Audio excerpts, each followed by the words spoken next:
another language that is not that common, you will have an advantage, right? Let me tell you something. Some years ago, I was enrolled in the contest that Secretaría de Relaciones Exteriores, the how is it called? Foreign Affairs Ministry in English. They every year they have a concurso in which there are some plazas or some posts around the world for diplomatics or for a career as a diplomat. And well, English was a requirement for all of them, but there were some people that knew Turkish, Dutch, Chinese, strange languages, and that is a plus. Why?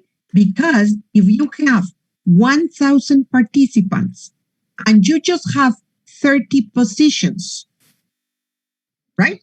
That means that 90 something percent are going to be rejected.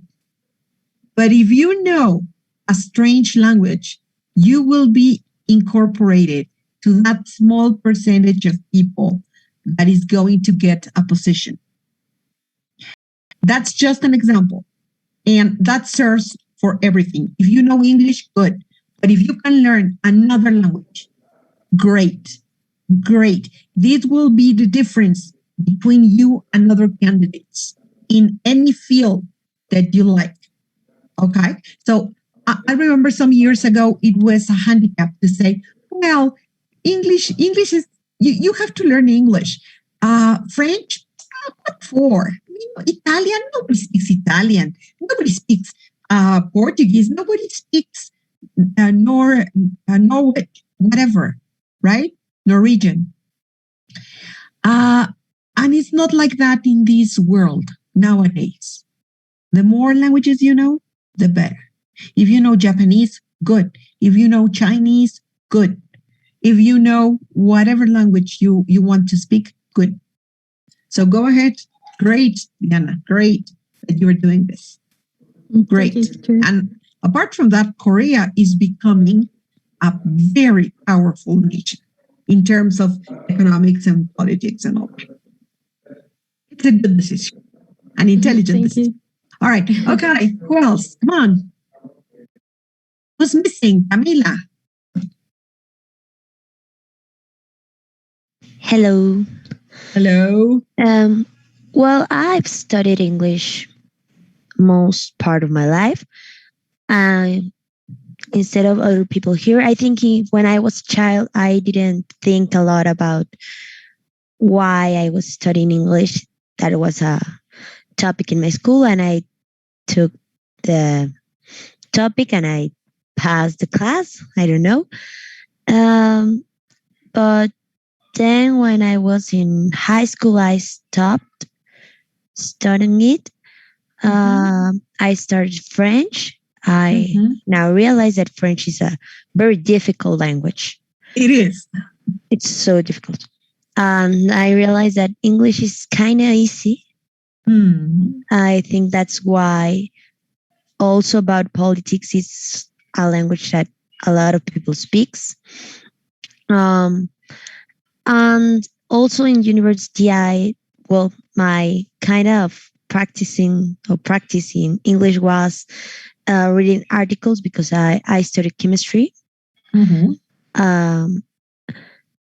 So I wanted to certificate the language. I think I was really advanced in that language. And also I like a lot of different languages. I'm also studying Swedish in this moment. Swedish, sorry. It has some parts of, I think you can relate it to a little of English. Yes. Kind of funny. And I also, I try to listen to the music in English or put some series in English with the subtitles in English to practice some kind of things.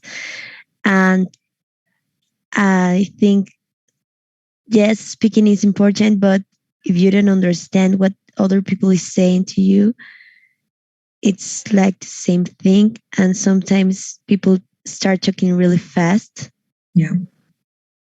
and it's kind of funny that you don't understand, but it's kind of stressful.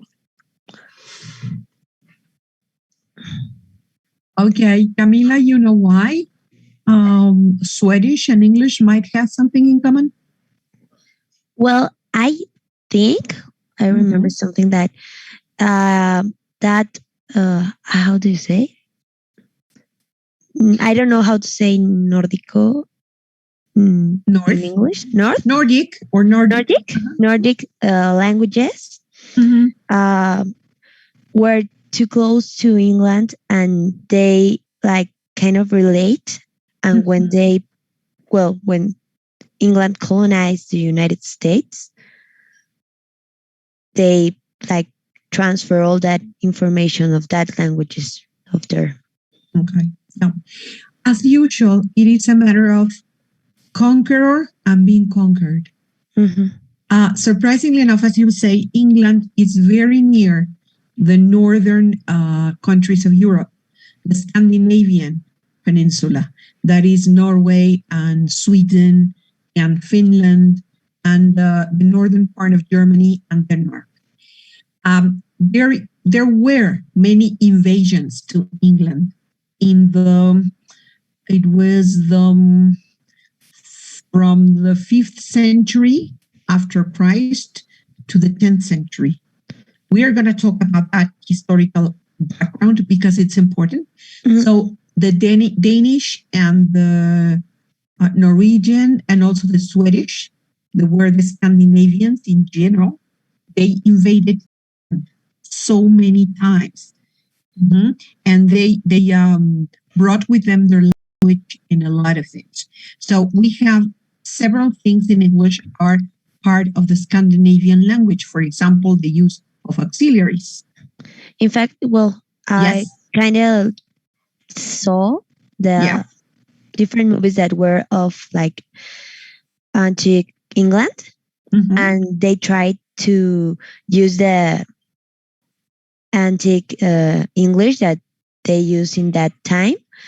And we realized, well, my boyfriend and I realized that it has a lot of auxiliaries or words that the German or Sweden or well, Yes. all the Nordic countries use Yes. Exactly. in Exactly. nowadays. Yeah. Even if now that we have Netflix and all that, if you want to check certain series from Scandinavia and listen to them in the original language, either in Swedish or in Danish, go ahead and listen just 5 minutes, and you will notice that there are certain things that you can identify just because they're very similar to English, especially the use of auxiliaries. That is something from the northern languages.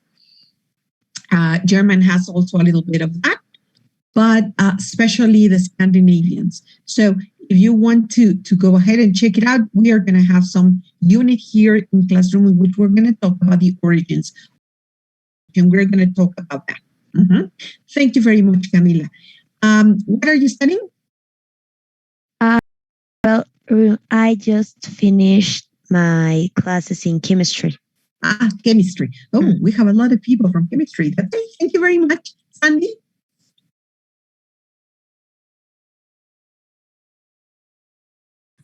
Yes, I studied law.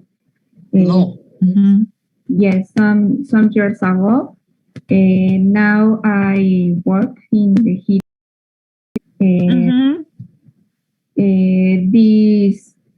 This organization do recognition of studies do abroad, and for this reason, it's important for me. I improve my skills about my English. Yeah. My previous courses are grammar and phonetics. Oh, so this is the last course, Sandra? Yes. Okay, very good. Okay, so you're working in the heating? Yes. Yes. Okay. And I work in area about recognition of studies. The other Oh, the other area are incorporation. okay. Incorporadas. There are two big areas: incorporación and revalidación. Uh-huh. Okay, very good. Okay, well, good. Probably you can give us a short talk sometime in the future about all these reconocimiento de estudio, because I think that most people are interested in that. That would be great. Yes. Okay, Sandy, thank you very much. Aldo?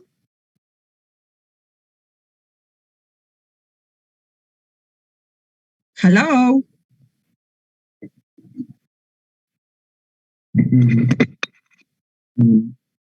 Hello, teacher.